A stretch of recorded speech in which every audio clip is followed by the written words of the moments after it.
bersama aku di dalam doa, di dalam doa. Salam sahabat doa kekuatanku. Jumpa lagi bersama dengan kami di Doa Kekuatanku channel hari ini, Minggu 27 Maret 2022, Minggu Prapaskah keempat.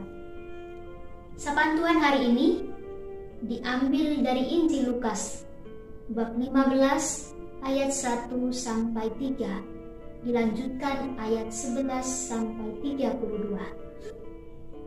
Renungan dipersiapkan dan akan dibawakan oleh Suster Maria Angelica PRR dari komunitas Memuti NTT dengan tema Pulanglah hai anakku, ada ampun Bapa bagimu. Doa akan dibawakan oleh Suster Maria Giovanita PRR dari komunitas Sumba NTT. Mari kita mempersiapkan hati dan batin kita, mengundang kehadiran Roh Kudus dalam lagu Veni Creator.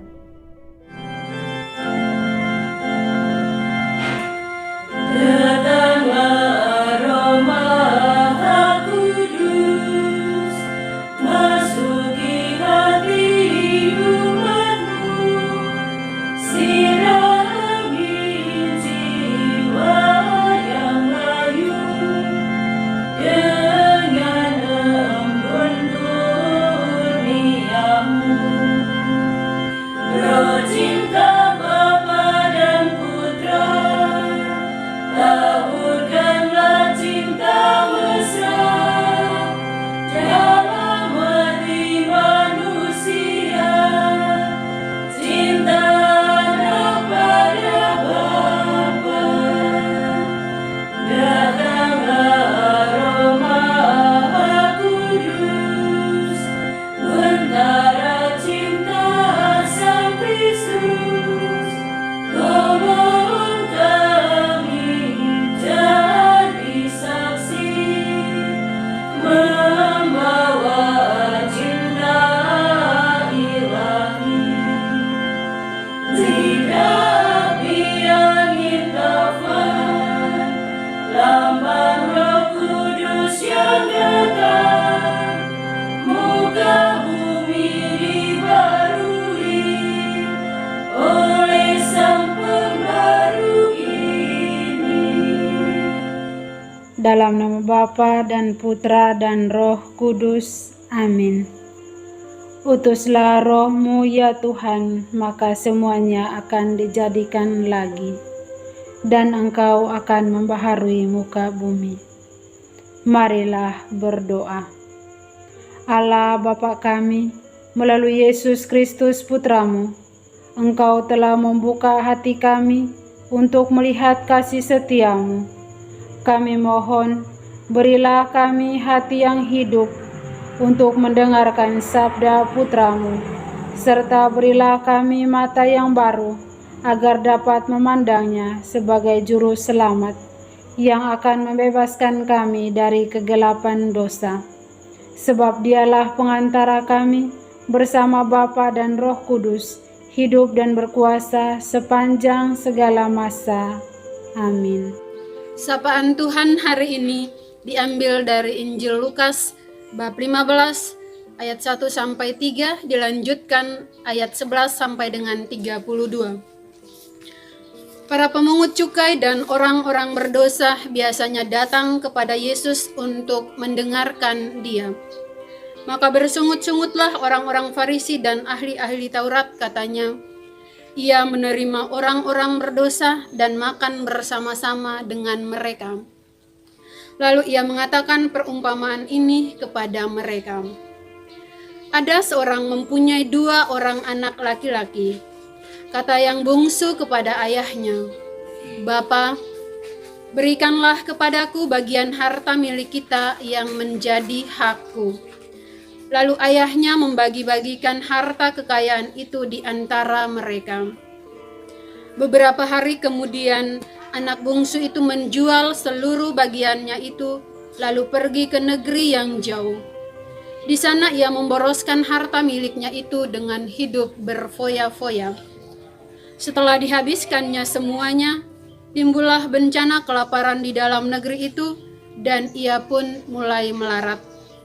Lalu ia pergi dan bekerja pada seorang majikan di negeri itu.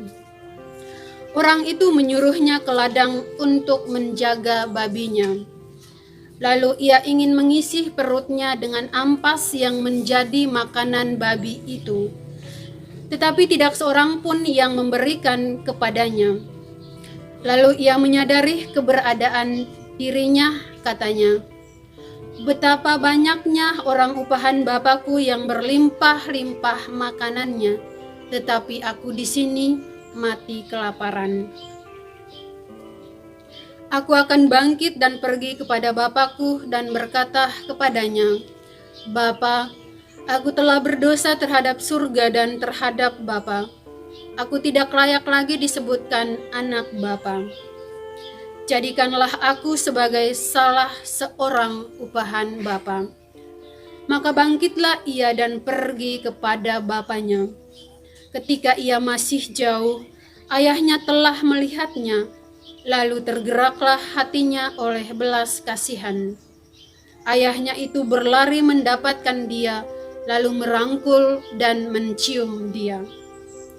Kata anak itu kepada bapaknya, "Bapa, aku telah berdosa terhadap surga dan terhadap Bapa. Aku tidak layak lagi disebutkan anak Bapa." Tetapi ayah itu berkata kepada hamba-hambanya, "Lekaslah bawah kemari jubah yang terbaik, pakaikanlah itu kepadanya, dan kenakanlah cincin pada jarinya dan sepatu pada kakinya. Dan ambillah anak lembu tambun itu, sembelihlah dia, dan marilah kita makan dan bersukacita. Sebab anakku ini telah mati dan menjadi hidup kembali. Ia telah hilang dan didapat kembali." Maka mulailah mereka bersukaria. Tetapi anaknya yang sulung berada di ladang, dan ketika ia pulang dan dekat ke rumah, ia mendengar bunyi seruling dan nyanyian tari-tarian. Lalu ia memanggil salah seorang hamba dan bertanya kepadanya, "Apa arti semuanya itu?" Jawab hamba itu, "Adikmu telah kembali dan ayahmu telah menyembelih anak lembu tambun karena ia mendapatkannya kembali dengan sehat." Maka marahlah anak sulung itu dan ia tidak mau masuk. Lalu ayahnya keluar dan berbicara dengan dia. Tetapi ia menjawab ayahnya, katanya, "Telah bertahun-tahun aku melayani Bapa dan belum pernah aku melanggar perintah Bapa. Tetapi kepadaku belum pernah Bapa memberikan seekor anak kambing untuk bersukacita dengan sahabat-sahabatku. Tetapi baru saja datang anak Bapa yang telah memboroskan harta kekayaan Bapa bersama-sama dengan pelacur-pelacur. Maka Bapa menyembelih anak lembu tambun itu untuk dia." Kata ayahnya kepadanya, "Anakku, engkau selalu bersama-sama dengan aku, dan segala kepunyaanku adalah kepunyaanmu. Kita patut bersukacita dan bergembira, karena adikmu telah mati dan menjadi hidup kembali. Ia telah hilang dan didapat kembali." Demikianlah sabda Tuhan. Terpujilah Kristus. Pulanglah hai anakku, ada ampun Bapa bagimu. Bapak Ibu, para sahabat yang terkasih, minggu keempat pada masa Prapaskah biasa disebut dengan Minggu Letare. Letare artinya bersukacita.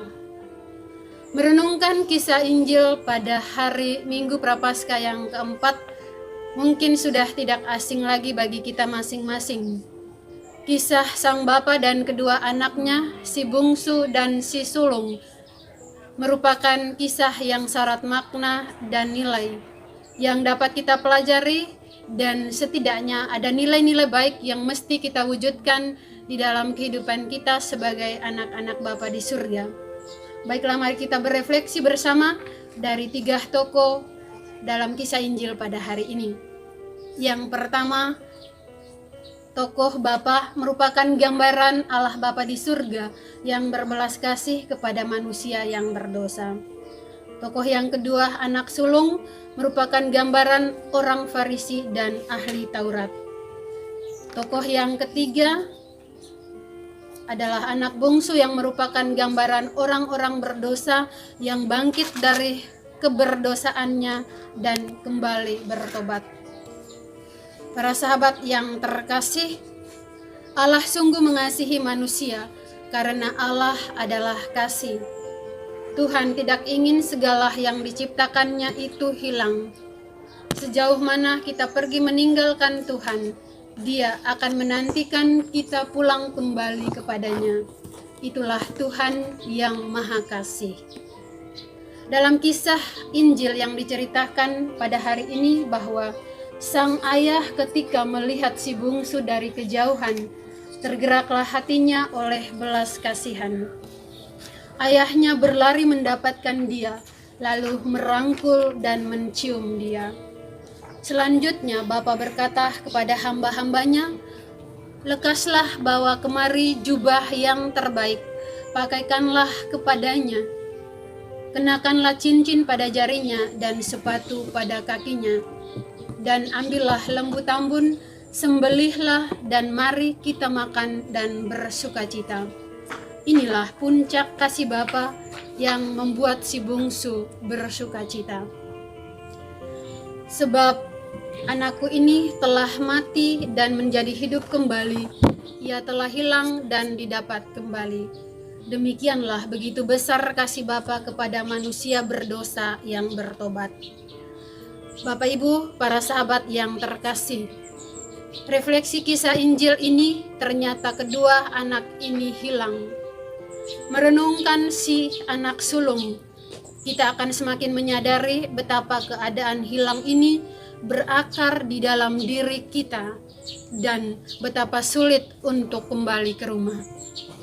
Kembali ke rumah dari tindakan bodoh dan menggumbar hawa nafsu nampaknya jauh lebih mudah daripada kembali ke rumah dari kemarahan yang membeku yang telah berakar di sudut terdalam kepribadian kita. Rasa iri hati bukanlah sesuatu yang dapat dikenali dan dihadapi secara rasional. Rasa iri hati sebagai sikap yang telah melekat di balik sifat-sifat kita adalah sesuatu yang jauh lebih buruk. Bukankah hal yang baik menjadi seorang yang patuh, taat, selalu memperhatikan hukum, selalu bekerja keras dan bersedia mengorbankan diri? Akan tetapi rasa iri hati dan keluhan-keluhan kita tampaknya secara rahasia terikat erat pada sikap-sikap yang patut dipuji. Keterkaitan itu seringkali membuat kita kecewa dan putus asa. Tidak mengherankan kalau dalam kemarahannya, si bungsu dalam bacaan Injil hari ini mengeluh kepada bapaknya.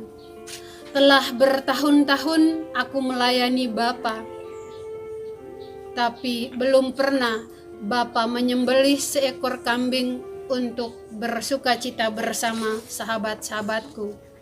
Tetapi Bapa menyembelih anak lembu tambun itu untuk dia. Kata-kata ini menyatakan betapa dalamnya luka yang diderita oleh si anak sulung.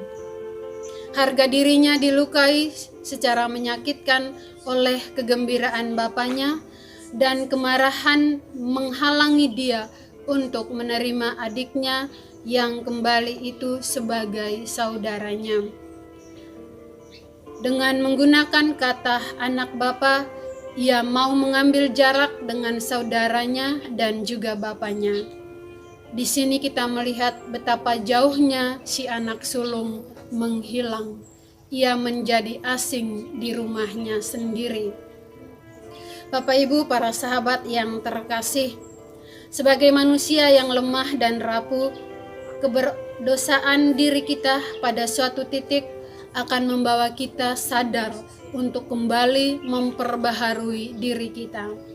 Entah inisiatif itu timbul dari diri sendiri atau timbul dari orang lain. Si bungsu atas inisiatif sendiri memutuskan untuk pulang kembali. Ia sadar akan keterpurukan dirinya setelah ia menghabiskan semua harta warisan yang menjadi miliknya. Aku akan bangkit dan pergi kepada Bapakku dan berkata kepadanya, Bapa, aku telah berdosa terhadap surga dan terhadap Bapa. Aku tidak layak lagi disebut sebagai anak Bapa.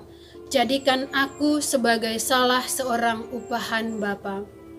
Si bungsu siap bila diperlakukan sebagai seorang budak. Ia memang sudah kehilangan hak sebagai seorang anak.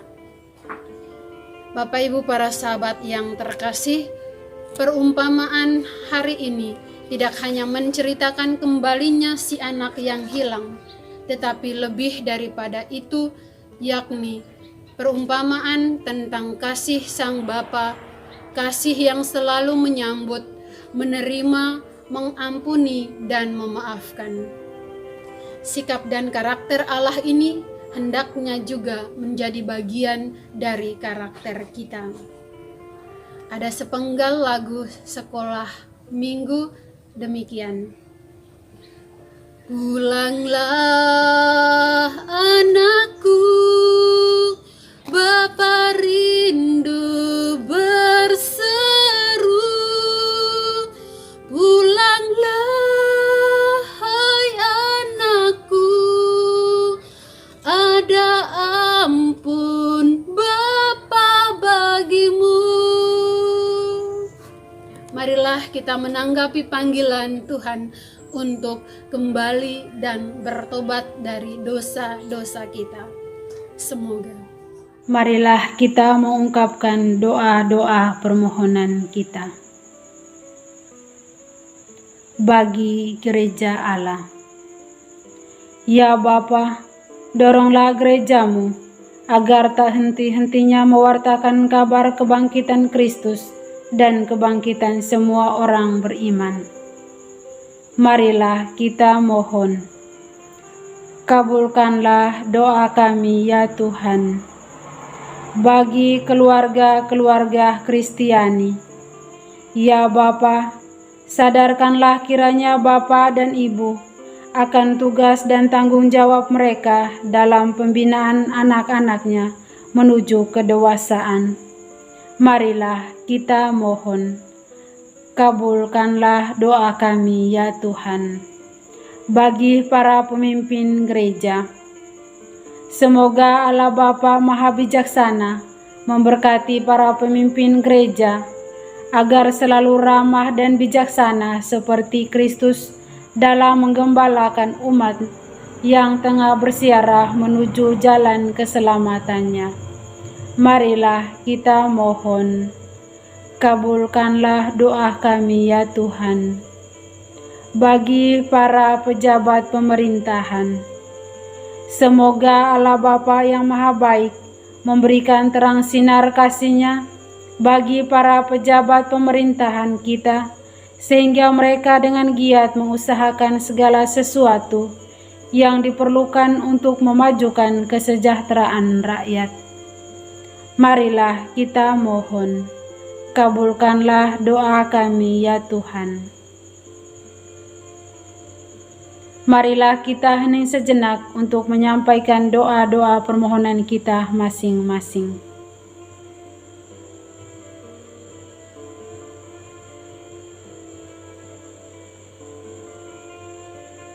Marilah kita mohon. Kabulkanlah doa kami ya Tuhan. Marilah kita satukan semua doa-doa permohonan kita ini lewat doa yang diajarkan Kristus kepada kita. Bapa kami yang ada di surga, dimuliakanlah namamu, datanglah kerajaanmu, jadilah kehendakmu di atas bumi seperti di dalam surga. Berilah kami rejeki pada hari ini, dan ampunilah kesalahan kami, seperti kami pun mengampuni yang bersalah kepada kami. dan janganlah masukkan kami ke dalam pencobaan, tetapi bebaskanlah kami dari yang jahat. Amin. Salam Maria, penuh rahmat, Tuhan sertamu. Terpujilah engkau di antara wanita, dan terpujilah buah tubuhmu Yesus. Santa Maria, Bunda Allah, doakanlah kami yang berdosa ini, sekarang dan waktu kami mati. Amin. Kemuliaan kepada Bapa dan Putra dan Roh Kudus, seperti pada permulaan, sekarang, selalu, dan sepanjang segala abad. Amin. Yesus Kristus, Anak Allah yang hidup terang dunia, aku sembah sujud kepadamu. Untuk Engkau aku hidup, untuk Engkau aku mati. Yesus Kristus, Anak Allah yang hidup terang dunia, aku sembah sujud kepadamu. Untuk Engkau aku hidup, untuk Engkau aku mati. Yesus Kristus, Anak Allah yang hidup terang dunia, aku sembah sujud kepadamu. Untuk Engkau aku hidup, untuk Engkau aku mati. Santa Maria Regna Rosari, doakanlah kami. Santo Yusuf, doakanlah kami. Santo Gabriel, doakanlah kami. Santo dan Santa pelindung kita masing-masing, doakanlah kami. Terpujilah Yesus Kristus, sampai selama-lamanya. Amin. Dalam nama Bapa dan Putra dan Roh Kudus. Amin. Terima kasih Bapak Ibu para sahabat yang terkasih sudah bergabung bersama dengan kami dalam doa dan permenungan kita hari ini. Jumpa lagi bersama dengan kami di doa dan permenungan kita hari berikutnya. Kami akan selalu hadir menyapa setiap hati.